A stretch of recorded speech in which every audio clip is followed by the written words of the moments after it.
Catus. Maximus here, this time with a review of a tool from Ryobi's Classic series. This is when they were a pretty decent tool brand. They certainly weren't, a Milwaukee, but back in the day, 90s, I think even up, 80s, 90s, up to the early 2000s, they were pretty good tools.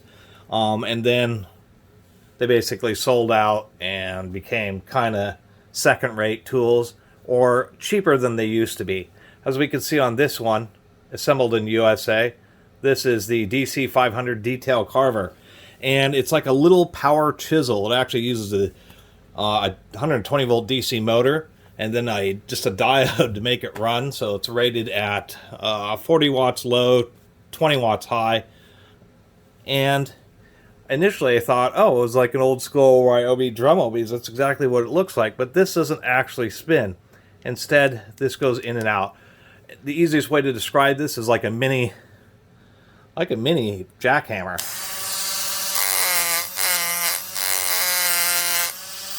The problem is it's super weak. They call it a detail carver. Unfortunately, it just has very little actual impact energy, and that's really the biggest issue with it, particularly for how large it is. It really doesn't make a lot of sense. What I mean is, we have a little blade on here. I'm going to try to do something real simple, like sharpen a carpenter's pencil.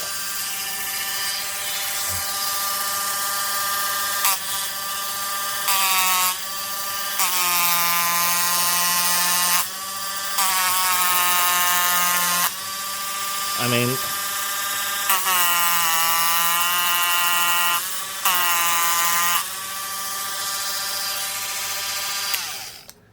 and that's kind of the effect I have with it using it on wood. Is it's just, I mean, this is basically a brand new sharpened blade.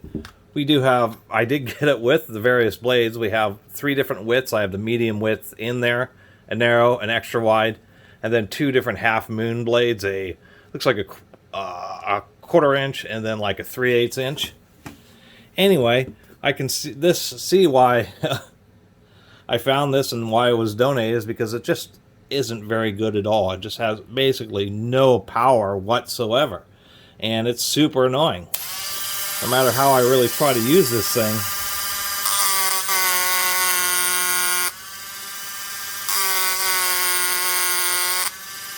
it just doesn't have enough impact energy.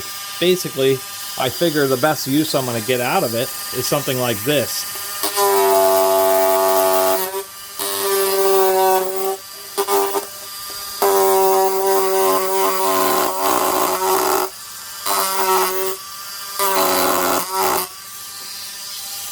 And it still dings up the surface pretty good.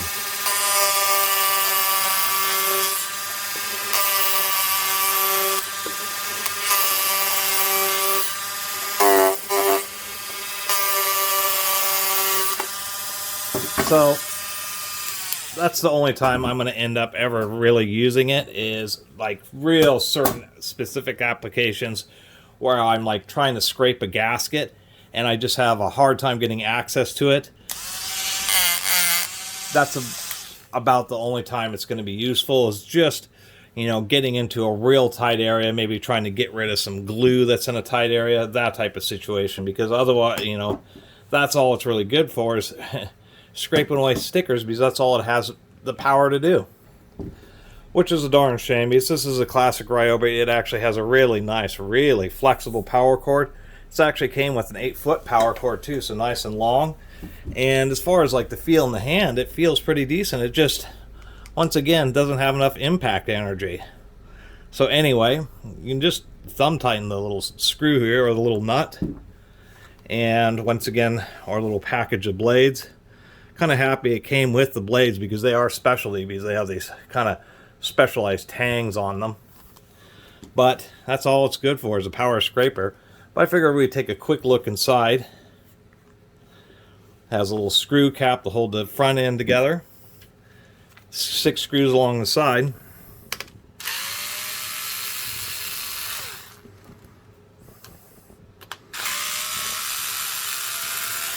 I don't know if you noticed, but these are actually kind of cheesy screws. Look how they have really shallow threads, and they're really, really widely spaced apart.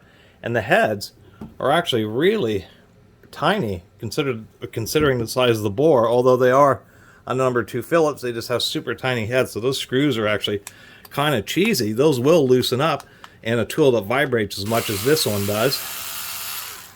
But those screws could be a lot better, at least normal threads, so they'll want to hold in a little bit better. Kind of a disappointment. No wonder I never have heard of a tool like this. They probably didn't sell very many, or if they did, they probably got a lot of returns, because the darn thing, you know, if you're talking about quote-unquote 200-watt carving tool, you'd think you could use it to do fine detail work. If you're somebody who does like to do wood carvings, you use something like a hand chisel for the more coarse work, and then something like this to finish it out, but it just is no good. Let's get this thing apart here. Everything wants to stick into this side. Interestingly enough, it does have one large ball bearing in the front there. We have a rubber band to prevent the motor from vibrating. And what I mean, this is indeed a brushed, you can barely tell the magnetism, but this is a permanent magnet. It is a DC motor. It's just they make these, especially high voltage DC motors. And what's interesting is they just use another diode on the switch, so when you're in low power mode, it runs in through this diode. But when you're in high power mode, it doesn't, which is kind of interesting, especially since it says it's 40 watts or 200. That's a 5-to-1 difference. Don't entirely understand that. We have like a little piece of insulating paper here, which I assume is actually supposed to go, and yes, I do have it unplugged.